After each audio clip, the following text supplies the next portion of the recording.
To walk across the graduation stage and receive a master's or PhD degree is the dream of many students. Yet the reality of completing a thesis or dissertation often leaves students with many frustrations along the way. This film series serves as a support structure to any student who is just starting a study, for those who are currently busy with the study and just need a little more information, or even maybe some motivation. And finally, for those students who are finalizing a study and need to check that they've included everything. Even though some of the principles and discussions in this film series could be used in quantitative research, this film series focuses more on students who are doing qualitative research. This series also includes examples from both master's and doctoral students, thus refers to both dissertation as well as thesis writing. The series consists of 5 episodes, which focus on the 5 chapters of a thesis or dissertation. In each episode, I will introduce the main ideas and focus of a specific chapter. Then follows a discussion between an experienced supervisor, Professor Elizabeth Henning, and some of her students. Lastly, the main issues to consider in a specific chapter of the thesis will be highlighted and discussed with illustrations and examples. This could serve as a checklist for the chapter. Throughout this series, we draw on metaphors of nature to illustrate the process of doing research and writing a thesis. This process is akin to the planting and growing of seeds. In other words, which seeds to choose, where to sow them, and how to care for the seeds, and then the plants until they bear flowers and fruit, who eventually produce new seeds. The chapters could be viewed separately, but we suggest that you view them in succession because they follow on to one another, just like the chapters in your thesis or dissertation do. Usually, one of the first steps when doing a postgrad study is to have a discussion or meeting with your supervisor. This discussion will help to organize your ideas and focus your research. To initiate your research, the following aspects should be kept in mind. Choose your supervisor carefully to ensure that he or she is an expert in the field of your research focus. Your supervisor should be able to guide you in your study. Ask questions to see if you will be able to work together. Think carefully about your motivation to do the study. What has inspired you to embark on this journey? Read extensively in the focus of your intended study and make copious notes along the way. The more widely you have read, the easier it will be to choose a focus for your specific study. Be realistic about the context and scope of your study. In other words, where and with whom do you do the study? The following discussion between Prof. Henning and Lufuno will illustrate some of the pertinent issues at the start of a study and the writing up of Chapter 1.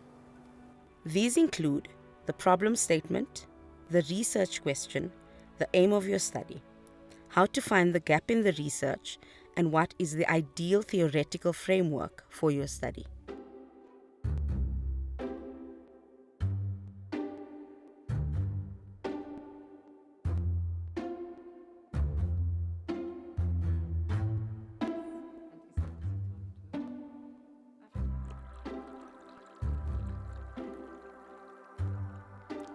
So, Ms. Chidomo, why are you here? Okay, Prof. Henning, I was thinking of doing my master's in childhood education, but I don't know exactly where, but I have an idea of what I'm interested in, seeing that I did my honors in psychology.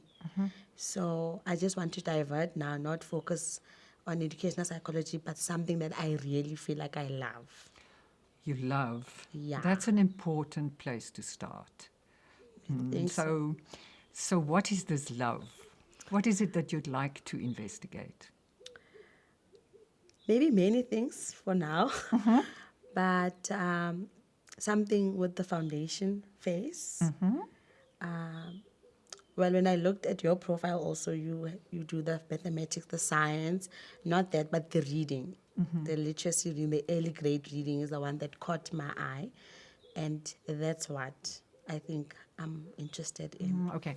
So you say you are interested in early grade reading, but that you checked the Gogo professor's profile first. Now, that's an important thing you did, girl. You don't just go and study with someone whose work you don't know. Yes. Right. So we've got that straight. Yes, I did. So early grade reading, do you want to study lots of people, individual kids? What do you want to do? What pulls you? Well, um, maybe one. Let's make a difference from one child. And then probably my PhD, we can look at a whole lot of children. But for now, let's just make a difference with one child.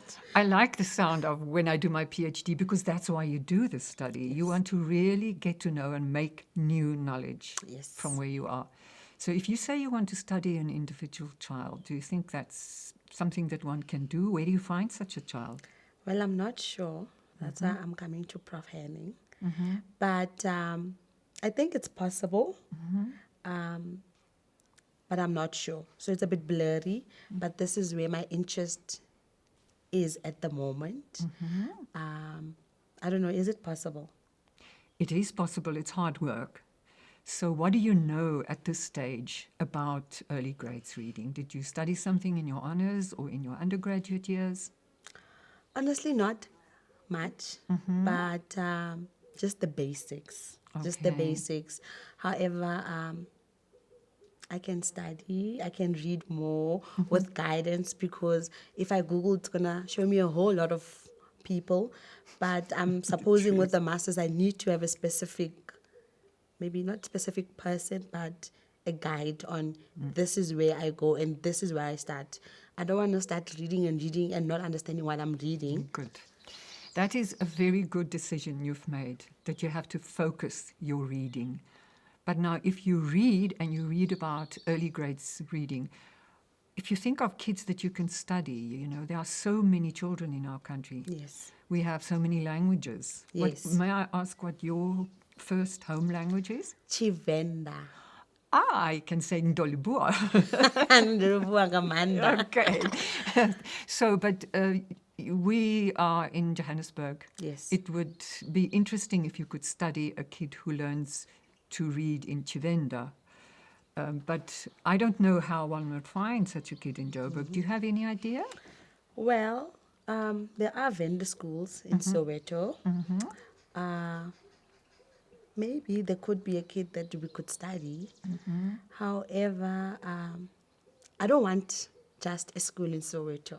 I want something different where we can make a little bit of change, just a little bit.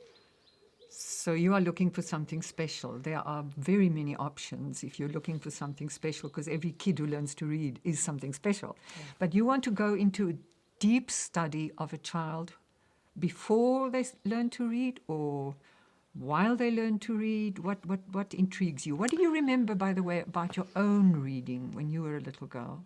I don't remember much, only reading stories in class, not much, but I remember the 3 pig stories in grade 1, I think. But that's the thing. I don't remember much, but I want someone to be able to remember and be able to tell. I think to be able to read and be fluent in reading or any kind of language, it needs to start somewhere. It starts with youth reading and reading and reading, but not sitting somewhere under a tree or like we're sitting now here with a tea. Drinking tea and reading and thinking, that's good. But as soon as you start reading, you have to make notes.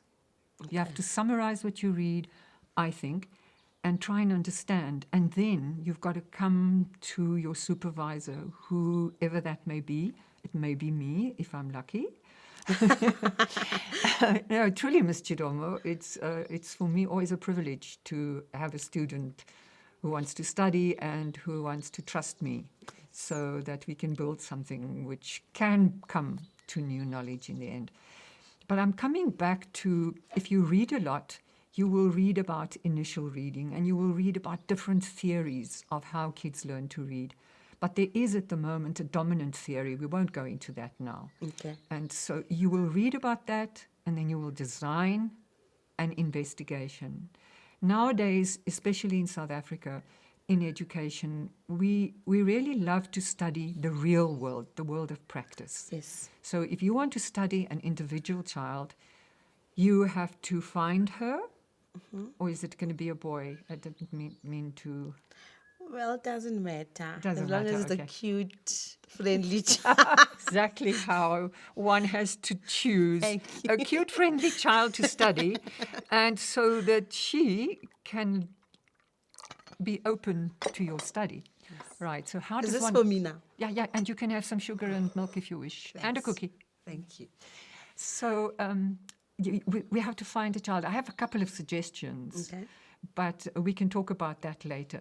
But an interesting phenomenon in South Africa is that, sure, so many of our kids have to learn to read in a language which is not their home language. That's what's happening at the moment. What do you know about this? Like if you think of a multilingual school in Mpumalanga, for instance, where there are so many schools with so many different languages in one class. Where do they learn to read? In what language? The question is, are they learning to read? Are they understanding? Okay. That's a very good one. Now you floored me, girl. I'm sorry. So if you learn to read and it's not your home language, how will you learn to read, because you don't know that text? So if you are interested in such a study, I can make a suggestion. Let's hear. Well, I know of children who learn to read in a language which is not their home language, but they do hear it sometimes. Okay. I don't know if you would be interested to go and visit this little girl. She lives on a farm, but she goes to a boarding school, or she will go to a boarding school. She's only been in the grade R class. All right. So you may want to study her, because interestingly enough, she speaks, Setswana at home, Okay. and she is going to an Afrikaans school. That's quite unusual. So if you said you wanted an unusual case, this is quite unusual. Then we have a study. Looks like it to me. Okay. So when I was reading up on most studies about reading, most people study a class, a group of people, and we're talking about one child. Will that be valuable? Will it be a good study? And I'm not sure. So you have read a lot, and so of course you've read about large-scale studies and large-scale intervention studies and significant change in people's behavior. And that's very interesting. But you're a master's student. You are learning to do research. You are learning to do research with specific techniques. And I can see you are at heart somebody who seems to be interested in individuals. Now, what's the value of a deep study of an individual? We refer to it as a deep dive study. You want to find out in very specific detail, and hopefully over some time, a somewhat longitudinal study, how does this, well, let's call her this girl, how does she progress? Not knowing the Afrikaans sounds so well, because remember, one learns to read from sounds. Yes. So how does she progress? What are the things that are enablers for her? And I think this is important. Listen carefully. What are the things that help her? Are these things the fact that she knows a few sounds of the language? Are they perhaps the fact that some of the sounds of this language in which she's going to learn to read have some of the same sounds of her home language? Is her home background conducive to learning to read? Does it help in some way? Her class where she's going to study, does the class and the teaching help in some way? And then there's another variant, there's another variable, another variant of this. She is in a boarding school. She's going to be in a boarding school where she is going to hear quite a bit of this language, but also Setswana. Okay. How does that perhaps influence her reading? So if we know all of this about one single young person, it can help us maybe to understand 2 or 3 or 4 of them. In the big studies, you get beautiful statistics, but you still don't know an individual child's progress over time. And with the facilities that you have at the university, it is possible to study an individual child over time in her context, in her school, in her boarding school, in her home life. You can use standardized tests, many of them, to look at her the way she works with sound, phonological tests, and so on. So it's not as if you're unscientific and writing up a nice story about a kid. No, it's a very scientific study, but in great depth. Right. Yeah. So be peaceful about having one study about one child in great depth.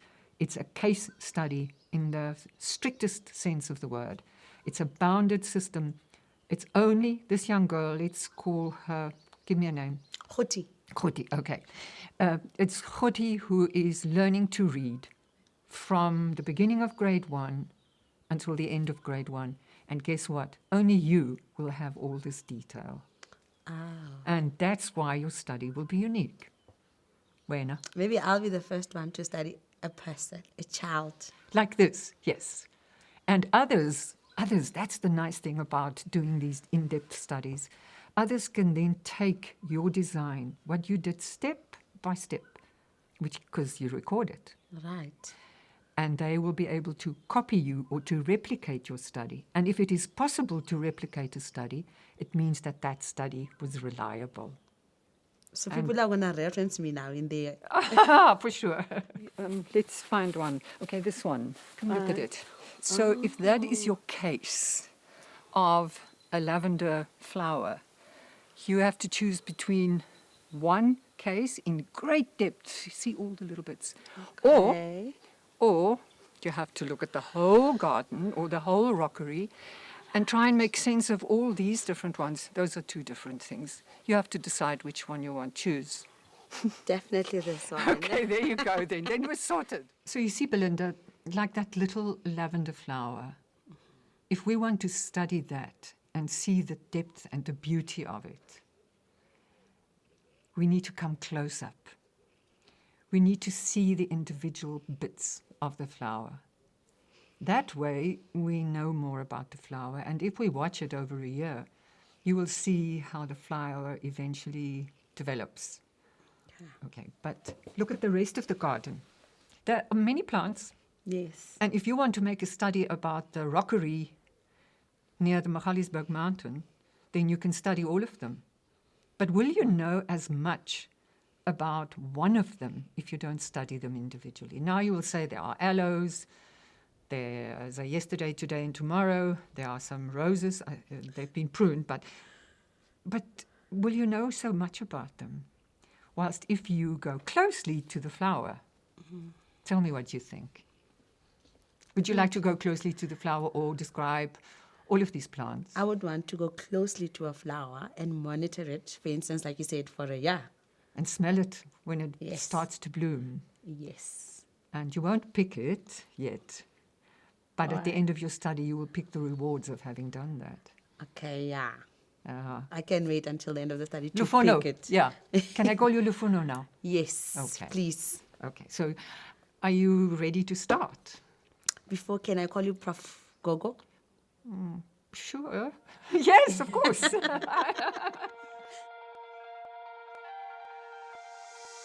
Prof. Henning, when I was doing my honors research component, part of the research, something like a problem statement, the hypothesis of the research, what do you wanna get at the end of it, the aims and the objectives, and if there is a gap in the research that I'm doing.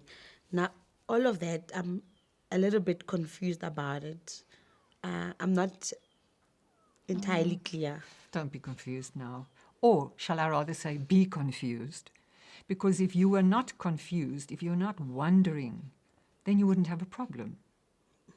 And if there wasn't a gap in the existing literature, or let me put it in another way, if there wasn't a gap in what we already know, then why would you do this work?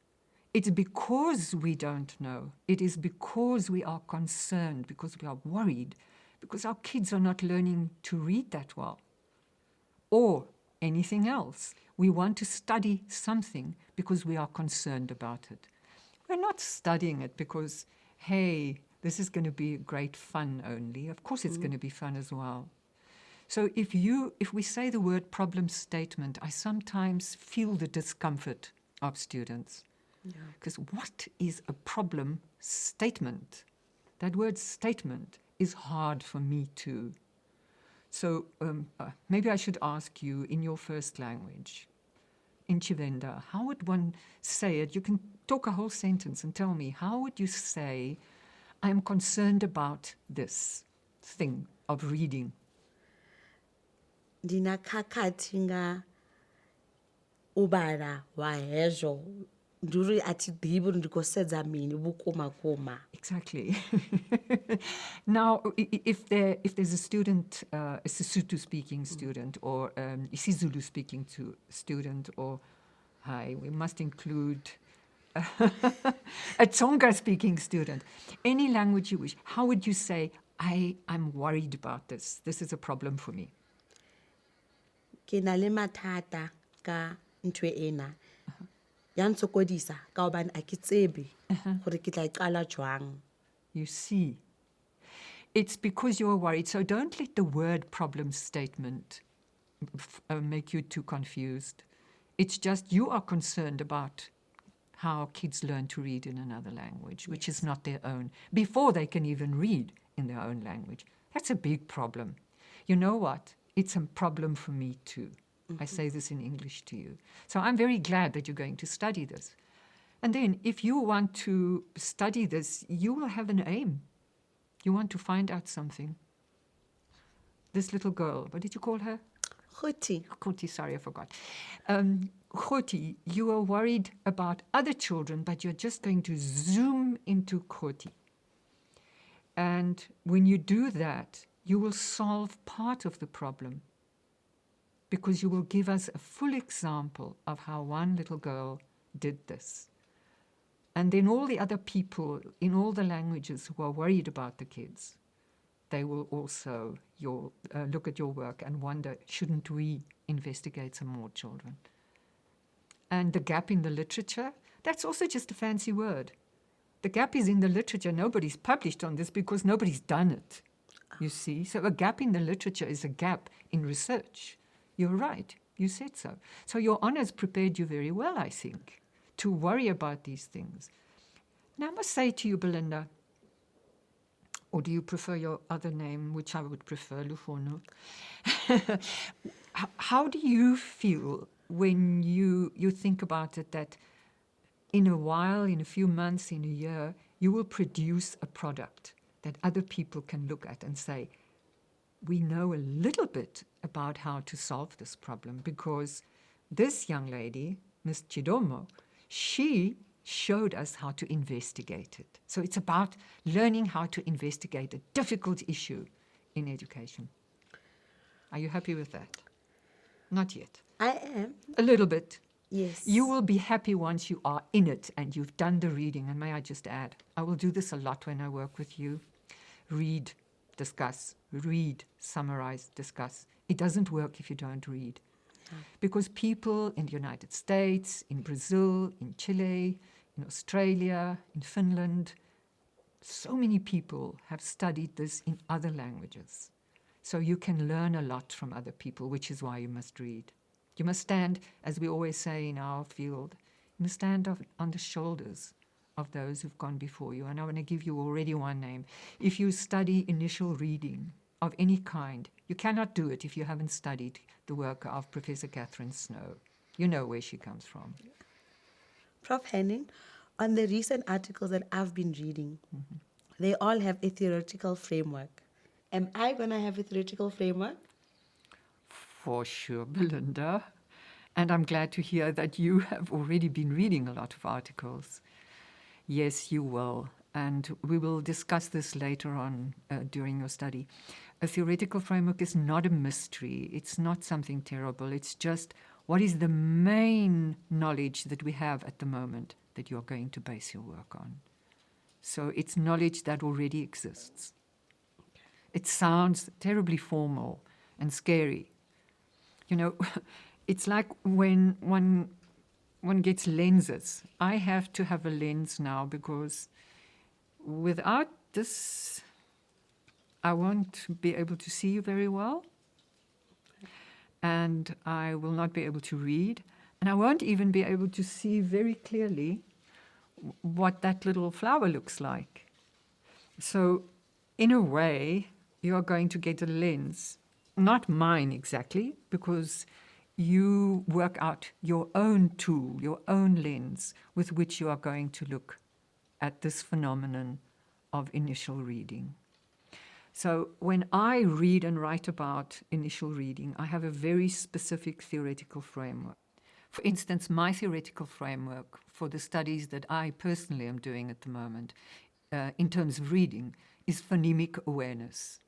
The sounds of a language are the bits that come together when you learn to read. There in the distance I hear birds.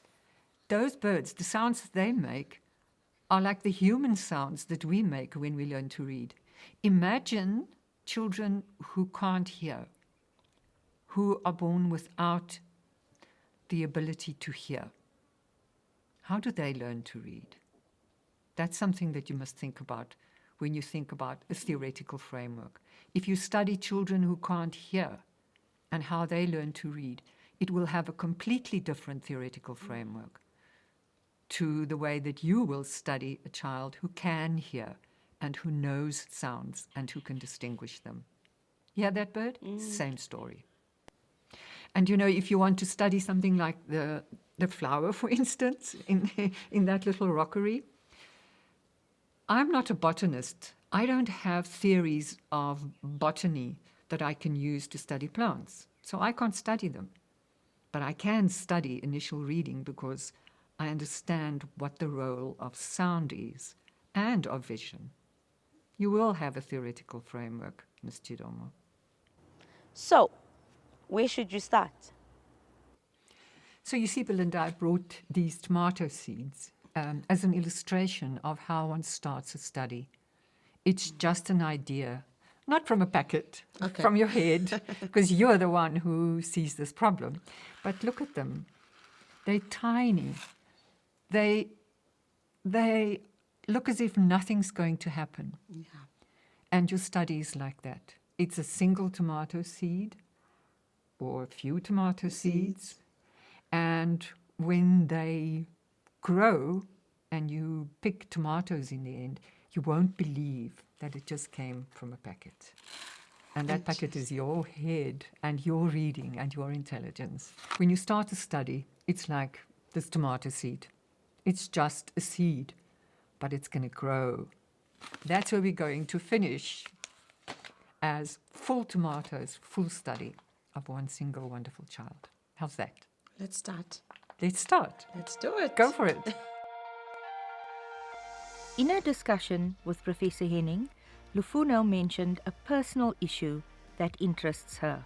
As a skilled supervisor, Professor Henning let Lufuno talk at length about the topic and used this as the base for helping her refine her ideas. She then moved from simply talking about a personal interest to a researchable issue.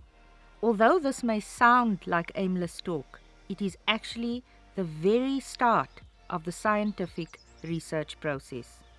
This is when initial ideas and discussions about a topic develop into an academic research proposal, which will become, in the end, a master's dissertation or a PhD thesis. Supervisors use this strategy to guide students. Sometimes, when students meet with a supervisor for the first time, they've already thought about their topic. Ideally, the topic should fit within the supervisor's area of expertise. Students should ideally have done some preliminary reading by the time they meet with their supervisor. However, at the beginning of a study, most students are not sure about how to use what they've read. Notice how Lefuno talked to Professor Henning about what she had already read. Their discussion helped Lefuno to get a better understanding of how to identify important authors. It also led into a discussion about the design and the different methods she could use. Professor Henning then used the image of a rock garden with a variety of plants. This helped Lefuno to see the merits of different options for her design. For a master's student in education, this is an important issue. In a master's study, one learns how to conduct research. This is very different to the purpose of a PhD. Here the focus is on the significance of the contribution a student can make to a specific field of knowledge. When you are a new researcher, do not be too worried about your uncertainty. This is normal. For instance, Lefuno was not sure about the study's problem statement. Simply put, the problem statement is the issue that perplexes her. Like Lefuno, you may have found a topic that interests you, but you do not know how to formulate the issue as a so-called problem statement. This is not difficult to do. Simply write the problem that you have identified in a few sentences. This is where you begin. You can then refine as you go along. Lefuno also wondered how to identify the gap in the research literature. Finding a specific gap is a very important step, and for that you need to read extensively. You will have to write about this in your research proposal. It is important to see if and how your topic has already been researched. For instance, Lefuno might find that similar studies about children's initial reading have been conducted with individuals or groups in different parts of the world. At this stage, she will have to decide how her study brings something new to the field. She might discover that few studies have focused on a single child who is learning to read. She does not yet know if such studies have been done in South Africa, specifically about a child learning to read in a second language. She has found a possible gap. She has made some progress towards a focus for her study. For example, Lefuno's unit of analysis is a Setswana-speaking girl child's reading development in Afrikaans. Thus, her focus is on studying an individual, a girl child, from a specific background, Setswana-speaking, who is learning to read in a second language, Afrikaans. Once you've clarified your unit of analysis, you can finalize your research question. A good research question is written as an open-ended question. A research question is typically introduced with words like how, or what, or why. Lefuno's research question might read like this. How does a girl child from a Setswana language background develop initial reading literacy in Afrikaans? Perhaps one of the most challenging aspects in an investigation is to identify a suitable theoretical framework. This was also an issue with which Lefuno struggled. Professor Henning showed her how a theoretical framework is like a lens through which one looks at the topic. Here are some examples from other students. The lens that I'm using for my study is the development of science concepts. I framed my study with current teacher education theory of practice. I used a wide lens, including Thomas and Brown's model of creation and design, but my main focus was on preparing teachers for a changing world.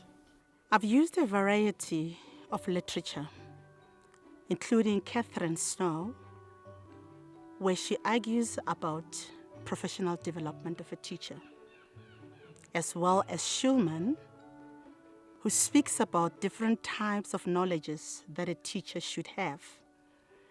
I've then foregrounded that with Fred's model of mathematical cognition.